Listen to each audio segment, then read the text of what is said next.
शिव महापुराण कहते हैं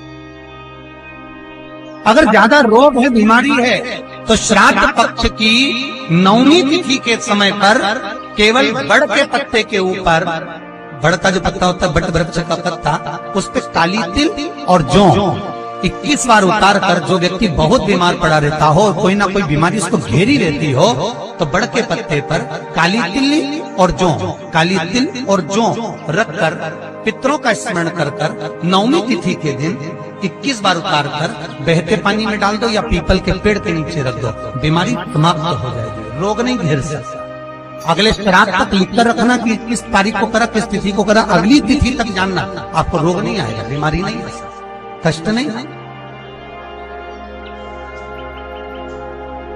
कल मातृका श्राद्ध है। भारत की भूमि पर जितनी सुहागन स्त्रियां शांत होती हैं, जितनी कुंवारी बेटियां शांत होती हैं, जितनी भी स्त्रियां जिनकी तिथि भी याद नहीं है, वो शांत हो जाती हैं। 9वीं तिथि उन मातृकाओं का श्राद्ध का दिन रहता है। मातृका कोई जीव भटके नहीं, ऐसी कोई पुराण नहीं जिस पुराण में लिखा है कि स्त्री मरे तो स्त्री को ही भोजन करता। बहुत ध्यान देना महाराज का था। श्राद्ध पक्ष में कोई विडो स्त्री मर गई, कोई विधव्य नारी मर गई, विधवा स्त्री मर गई, तो किसी विधवा को भोजन करा। कोई स्त्री चली गई तो उसकी जगह स्त्री को भोजन करा।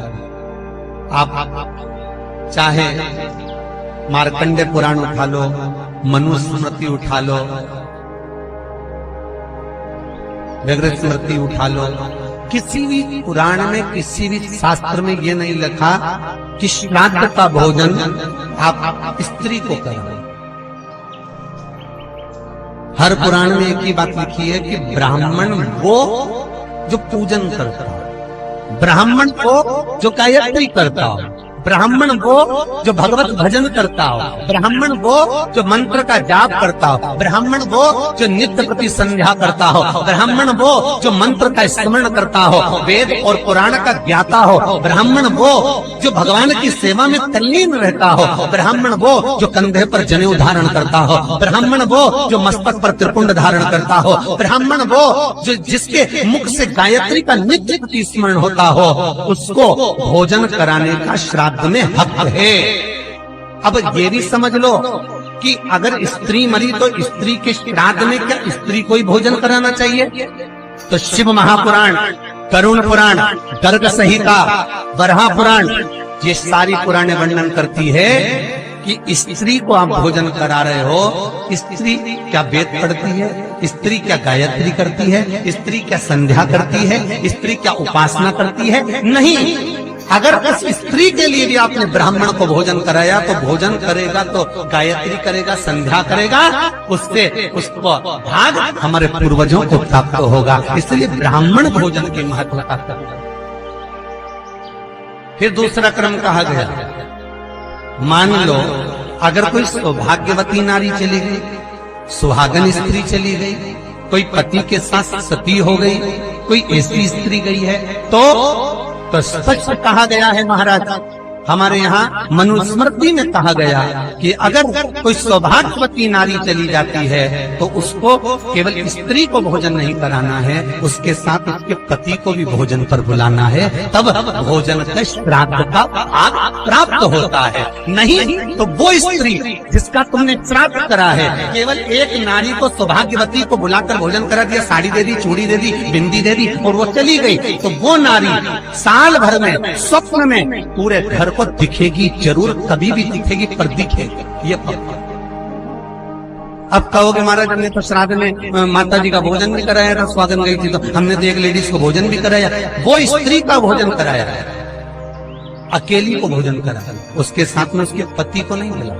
अगर पति आता, दोनों अखंड भाव से भोजन करते तो फिर वो स्वप्न में नहीं दिखती, आशीर्वाद देकर जाती, क्योंकि उसकी अकेली को तुमने भोजन कराया।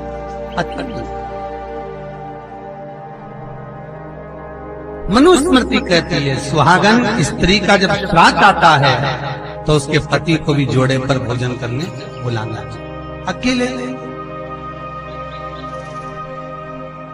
मत। और ये श्राद्ध का भाव जो वर्णित है, हमें वर देना है, हमें वर लेना है या देना है तो आयुष्मान भाव का नहीं चाहिए। हमें कौन सा वर चाहिए? चिरंजीवी भाव। जैसे अभी डेंटिंग पेंटिंग कर रहे हो, चकाचक रह रहे हो, खा रहे पी रहे मौज कर रहे हो, जितना धन आपके यहाँ आज है, जितनी सत्ता आपकी आज है, उतना ही सत्ता, उतना ही वैभव, उतना ही धन सदा बना रहे, ऐसा भगवान से वर चाहिए, ऐसा वर। और मेरे भोलेनाथ ऐसी कृपा करना, जैसे माता अपने पुत्र को वर देती है। कल मातृ का श्राद्ध है, जिन जिन ने सहयोग दिया था, जिन जिन ने सहयोग दिया है, दान दिया है, ऐसी कृपा करना कि ये भी चिरंजीवी भाव, ऐसी कृपा कर देना, ऐसी दया कर देना, खूब बड़े, खूब ऐसी कृपा करना। मार्कंडू जी ने शिव जी से कहा था, जो दुनिया में कोई नहीं कर सकता वो आप कर सकते हो। माता पार्वती ने वर दे दिया चिरंजीवी भाव। आज मार्कंडे जी का अंतिम दिवस है, यमराज तैयारी कर कर आ रहा है सेना लेकर मार्कंडे जी को लेने के लिए। यमदूतों को भेज दिया, चलो तैयारी करो, आज मार्कंडे को लेकर जाना है। तो यमदूत कहते हैं वो तो शंकर जी का भजन कर रहा है। शंकर जी से जाकर पूछा, ले जाएं इसको? शंकर भगवान ने कहा, इसकी इतनी उम्र थी, ले जाओ। मार्कंडे जी को लेने के लिए जैसे ही नीचे उतरे यमराज, इतनी देर में तो एक गोल चक्र मार्कंडे जी के पास में चल रहा था, एक गोल चक्र चल रहा था। तो किसी एक यमदूत ने पूछ लिया कि मार्कंडे के पास में तो कोई चक्र चल रहा है। तो यमराज बोले, कौन का चक्र होगा, जरा हम भी देखें। जो जाकर देखा तो ना तो भगवान विष्णु का था, ना भगवान शंकर का था, ना भगवान ब्रह्मा का था, ना 33 कोटि देवता का था। अगर वो चक्र था तो माता पार्वती के तेज पुंज का था। अगर वो चक्र था तो माता जगत जननी जगदम्बा ने जो वर प्रदान करा था, एक सात्वित्ववान स्त्री ने, एक धर्मवान, पुण्यवान, आनंदवान, अखंड सौभाग्यवती नारी ने जो वर दिया था, बस वही चक्र मार्कंडे जी के पास घूम रहा था, वही चक्र।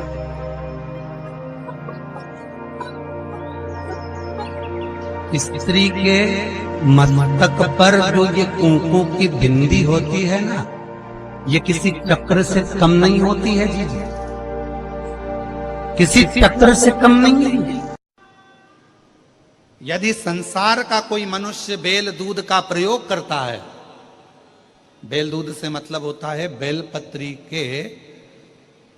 बेलपत्र के ये मध्य भाग जो होता है, बेलपत्री की जो नीचे की दो पत्तियां जो होती है, ये दो पत्तियां जो बेलपत्री की होती है, इस बेलपत्री की दोनों पत्तियों को शिवलिंग पर जब आप रखते हैं, शिवलिंग पर रखने के बाद में आपके हाथ में जो कटोरी में दूध है, वो दूध इन दोनों पत्तियों पर, ये पितरों के भाव से, पितृ पित्राणी के भाव से आप दोनों पत्तियों पर बेल दूध को अगर समर्पित कर रहे हैं, बेलपत्र समर्पित करने के बाद थोड़ी सी कटोरी में अगर गौमाता का दूध है और ये दोनों पत्तियों पर अगर आप अपने गोत्र से दूध चढ़ा रहे हैं, तो संसार में ऐसा कोई व्यक्ति नहीं है जिसके ऊपर पितृदोष लग जाए। पितृदोष समाप्त होकर ही रहता है।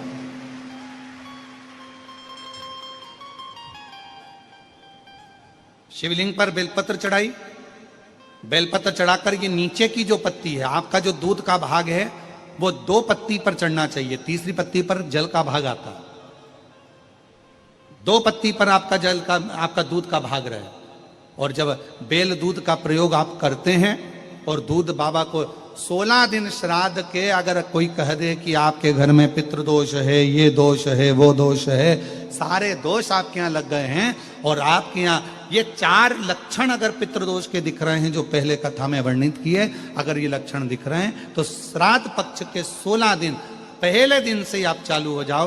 बेलपत्री शिव जी को चढ़ाया, कटोरी में या चम्मच में 2 बूंद का भी अगर दूध लेकर गए हो, थोड़ा सा भी, बस 2 पत्ती पर आपने दूध समर्पित करा और 1 लोटा जल जो तीसरे नंबर की पत्ती है उस पर समर्पित करा। आपको 16 दिन करने के बाद आपको खुद अनुभव होगा 17वें और 18वें दिन से कि मेरे घर में ऐसा लग रहा है कि सब शांति है और कोई किसी से चिढ़कर बात नहीं कर रहा, लक्ष्मी की वृद्धि अपने आप होना प्रारंभ। देव अधिदेव महादेव ने बेल और दूध का जो प्रयोग है उस प्रयोग का साधारण फल नहीं है, बहुत फल। और श्राद्ध पक्ष में मेरी जीजियों से निवेदन है, मेरी बेटियों से, मेरी माताओं से, अगर तुम्हारे घर में 25 साल तक भी औलाद नहीं हुई, 20 साल हो गए, 25 साल हो गए, 30 साल हो गए, 28 साल हो गए, 15 साल भी हो गए, 10 साल भी हो गए और संतान का सुख नहीं है, तो श्राद्ध पक्ष में प्रतिदिन अपना जो पानी का हंडा होता है, परिंडा होता है, क्या बोलते हैं हैदराबाद में, हमको उसको नहीं मालूम, जहां पर पीने का पानी भरते हैं, हंडा बोलते हैं, मटका बोलते हैं, बाल्टी पानी की या हंडा, मटका, गगरा, जो भी भर कर रखते हो रसोई घर के अंदर पीने का, उस पानी के भरे हुए हंडे के पास में पितरों का स्थान होता है। वो पितरों के स्थान के पास में कटोरी में थोड़ा सा दूध रखिए, एक बेलपत्र रखिए और वो बेलपत्र और दूध को आप प्रतिदिन 16 दिन तक लगातार शिव जी को रोज रखो, रोज समर्पित करना प्रारंभ करो। बस बेलपत्र शिवलिंग के ऊपर और दूध जहां अशोक सुंदरी का स्थान है, आपको मालूम होगा, जरा ध्यान देंगे, ये शिवलिंग, ये जलाधारी, ये भगवान शंकर का शिवलिंग है, ये जलाधारी है, माता पार्वती जी का हस्त कमल, और सामने जो चरण है जहां से पानी बहता है, राइट भाग गणेश जी का, लेफ्ट भाग कार्तिकेय जी का, बीच में एक मोटी सी लाइन होती है जिसको अशोक सुंदरी कहा जाता है। शंकर भगवान की 6 बेटियां हैं। 6 बेटियों में शंकर जी के ऊपर जो कलश रखा होता है उसमें से जो बूंद बूंद पानी गिरता है वो कलश 5 बेटियों का स्थान होता है, जया, विषहरा, शामली बारी, दौतली और देव। ये शिव जी की 5 लड़कियां ऊपर और एक बेटी अशोक सुंदरी, सामने जो मोटी सी लाइन होती है जहां से शिव जी पे चढ़ा हुआ पानी गिरता है उसके बीच में जो लाइन होती है वो अशोक सुंदरी का स्थान है। तो जिसके यहां संतान का यदि सुख नहीं है तो 16 दिन एक प्रयास करें, तुम रुकेश्वर महादेव का नाम लेकर, तुम रुकेश्वर महादेव का नाम लेकर शंकर जी के ऊपर तो चढ़ाए बेलपत्र जो तुमने परिंडे के पास, हंडे के पास रात्रि को रखा है, 16 दिन के रोज एक बार रखो और रोज एक बार चढ़ाओ। रखा, वो दूध को अशोक सुंदरी के स्थान पर समर्पित करना है और बेलपत्र को शिवलिंग पर समर्पित करना है। 16 दिन कर देखिए, उसके 3 महीने के अंदर देव अधिदेव महादेव की कृपा से गर्भ जरूर ठहरेगा, शिव की कृपा जरूर है, शंकर की करुणा जरूर, गर्भ अवश्य ठहरेगा। पर नाम स्मरण रखना है, कौन से महादेव, जम के बोलो जरा, तुम रुकेश्वर महादेव। फिर से बोलिए, तुम रुकेश्वर महादेव। तुम रुका जी कौन, जिन्होंने भगवान शंकर की अविरल भक्ति को, भगवान शिव की अविरल रचना को, भगवान शिव के मंत्र जाप को, शिव जी के स्मरण को, भगवान शंकर की अविरल कथा को निरंतर गाया। श्री शिवाय नमस्तुभ्यम, हर हर महादेव। पूज्य गुरु जी ने इस वीडियो में 15 सितंबर नवमी श्राद्ध पक्ष के विशेष उपाय बताए हैं। इन सभी उपायों को आप भगवान भोलेनाथ के मंदिर में जाकर अवश्य करें। बड़ के पेड़ का विशेष उपाय बताया है, पीपल के वृक्ष के पत्ते का विशेष उपाय बताए गए हैं। इन सभी उपायों को करके आप रोग मुक्ति, लक्ष्मी प्राप्ति, कर्जा मुक्ति, विशेष प्रकार की कोई भी प्रकार की बीमारी हो, कैसा भी आपका कोई कष्ट हो, वो सभी दूर कर सकते हैं। भगवान भोलेनाथ आप पर अवश्य कृपा करेंगे। पितृदोष दूर करने के विशेष उपाय बताए गए हैं। अगर वीडियो अच्छी लगे तो like, share and subscribe, comment में जाते जाते श्री शिवाय नमस्तुभ्यम, हर हर महादेव अवश्य लिखना।